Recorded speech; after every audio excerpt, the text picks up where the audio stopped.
Daga Barangay Calambas, Cebu City. Na ato sa Consideration sa Gudurug Police Station, pinanguhan sila magtipon ni Hepe, Police Captain Pension Contilaw, kuman sa Gudurug Concerned Citizen, na nitudlo sa gitagwa sa mga suspitsado, wag maglangay ang Gudurug.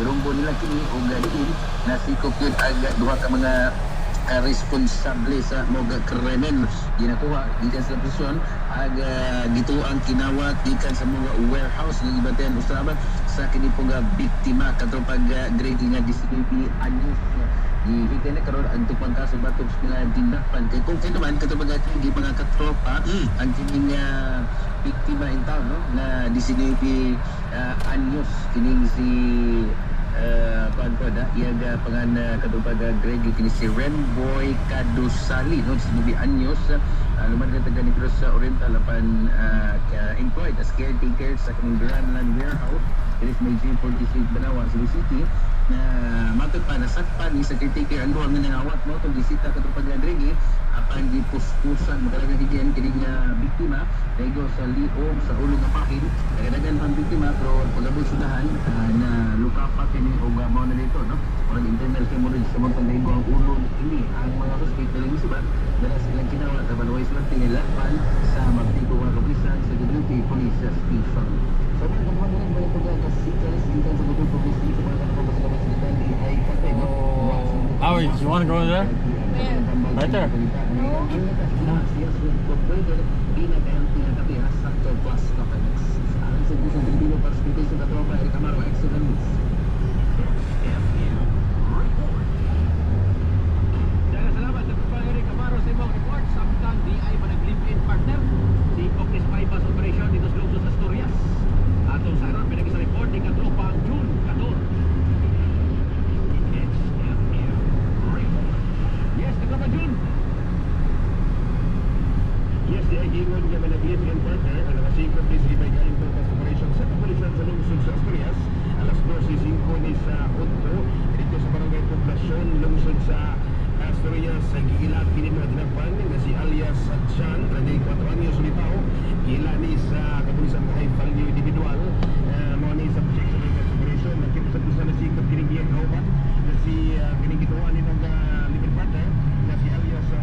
Yeah, what's up?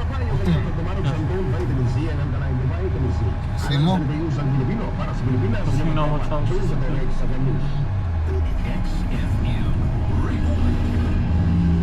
Salamat katropang June 14 mong report.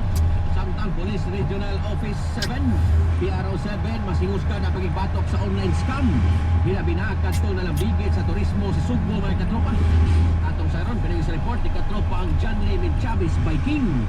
XFM report. Yes, katropa ang manager. Gipasalit sa kapunsan sa Police Regional Office ng PRO 7 na aduna na sila lig-on na sistema aron masiguro nga paspas nga matubag sa kapulisan ang mga sumbong may labot sa online scams gikan sa mga pages of personal accounts labi na kadtong mga naglambigit sa turismo sa Sugbo. Mato ni PRO 7 spokesperson Police Colonel Kimberly Molitas nga aduna na sila memorandum of understanding inubanan sa ubang mga ahensya sa gobyerno sama sa DOT, DICT, NBI buban pang mga buhatan aron matutukan ang maong mga modus.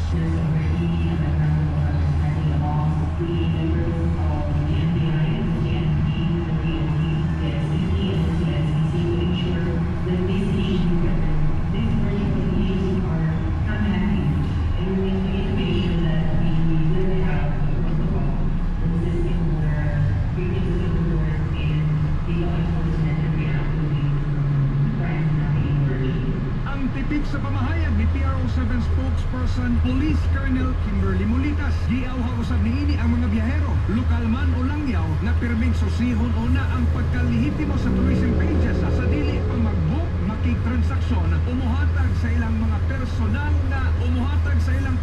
nga impormasyon aron malikayan ang online scam. Mga katropa, alang sa mas tinaw nga pananaw, proteksyonan ang atong mga bata. Pagtumar og Visionex, alang sa nagkahiusang Pilipino para sa Pilipinas, kini ang inyong katropa, John Lay Viking, XFM News. XFM Report. Dahil salamat katropa John Lee Chavez Viking. Samtang sa Pikas Bayan, DPWH gipang tapakan ang libaong nga dalan. Si Tito Da bintaka usab kay katropa. Patay sa ito ang buhaton. Ato ni Siron pero isa report ni katropa ang Benji Talisik. XFM Report. Yes, katropa Benji. Daghang salamat sa mga bayangan hipos sa Dagbayan sa Malisay. Nipahiging gano'n sa pagpanapag sa mga kadalanan sa labi na ganing libaongan dito sa Dagbayan sa Malisay ang mga sakop sa Department of Public Works and Highways kung DPWH ang pagpanapag kaya magalusugi sa mga sakop sa City of Talisay Traffic Operation Enforcer sa maong nga dapita. Kinaron, makaspasan ang pagtrabaho og dili malugay ang mapituhan ang kining dagan sa trapiko. Yang usab sa City Tada nga ang kining maong libaong ng mga daan o kining kasada mayusa sa mga nag-una hinunan nga hiniandagan sa trapiko tungod kay maghinahin naman kini ang mga siginan nga moagi sa maong dapit karon kini natapakan na o spalto ang mga libaong nga dalan mas laos-laos na ang tapak yun. ng mga sinan sa mga libaong tapakan nga mga daan sa maong syudad. Mao gud ang mga hipos sa City Tada o DPWH Talisay. Katropa ang kalimit niya po sa paghapas ko nila sa Santoon Herbal Oil. Mga tabi ko nila binangatay ng mga panahon sa lawas. So ito naman ang hinimo sa Yastuhal Incorporated. Mabalik sila masag butika sa lugar. Alang sa Quezon Pilipina para sa Pilipinas sa katropa. Benji Talisik, XFM News. XFM Report. Daghang salamat katropa Benji Talisik sa imong report. Samtang sa Pikas Bahin, Kapitolyo naghatag og fuel subsidy alang sa mga balhabal driver. Di na po gani nga lungsod. Kaya sinatilan human naman pwede na sana sa balhabal sa buhay doon 200 kabo. Ato ni Siron ko sa report ni katropang Almi Mata. XFM Report. Yes, katropang Almi. Yes, nagpadayon ang distribution sa fuel subsidy sa Cebu Province sa pinaagi sa Kapitolyo alang sa mga balabal drivers sa magatang mga lungsod karong adlaw Mayo 14. Gimo ang distribution sa mga lungsod sa Alegria, Batian, Malabuyo ug Bual-Bual sa 7th District. Din yatagan og pinansyal katabang ng mga kwalipikadong drivers isip suporta batok sa taas nga presyo sa gasolina. Sa miaging adlaw Mayo 13, gimo usab ang parehas sa kalihukan sa Argao, Santander ug Zamboanga. Din igual pa drivers ang nakadawat og cash aid. Sumalang sa Kapitolyo, kapin sa 4,000 ka balabal drivers ang kwalipikado nga makadawat sa programa nga dunay bugos nga budget nga 12.4 million pesos. Ang matag beneficiaryo makadawat og 3,000 pesos. Sa 2nd District, may kabas sa 3.3 million pesos ang ipagawas alang sa 1,112 ka drivers. Samtang 7th District, kapin sa 2,000 ka mga beneficiary sa gilaungan yung nakadawat og 6.2 million na pesos sa tugang na ayuda. Padayon sa maglulak sa programa sa Mayo 15 sa Dumanhong ug Alcantara. Din kapin ng 200 ka drivers ang makadawat sa parehas nga 3,000 na pesos subsidy. Sugod karong buwan, nakahatag ng Kapitolyo og kapin 11.58 million pesos na fuel assistance sa likuan ka motorcycle taxi drivers sa nagkalanay lungsod sa lalawigan sa Subo. Ang kapaalang sa maghingsog sa palawas, yung sa Fauna Plus Gold, alang sa nagkalius sa Pilipino para sa Pilipinas, kininyong katropa Alhimata sa FM News. XFM Report. Daghang salamat katropang Almi Mata sa imong report. Samtang sigil Panilos Corrente may katropa Wala eh. sa Pico, Laumang, Hotel? Buobit, Hotel, pili. Hotel, eh? Ay, yung Roman, konsolasyon si Pili hotel. New Star Hotel. Bato ko ng Siron, pero sa report, di katropa ang Crystal Joy Pelerca. XFM Report. Yes, katropa ang Crystal. Engineer Vito Arancillo, ang engineering technical support sa Visayan Electric Company Condeco, na ang presyo sa fuel makaapekto usab sa ilang monthly rate. Kung padayon kining mosaka, sakop tabang kini sa kuryente. Di ba our bill, nine components sa bill na to, what we call the generation charge. So, generation charge, those are charges na we collect from the customer and we pay that or nauna po customer. We pay that to the generating plant. Nila ito sa power for us.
I'm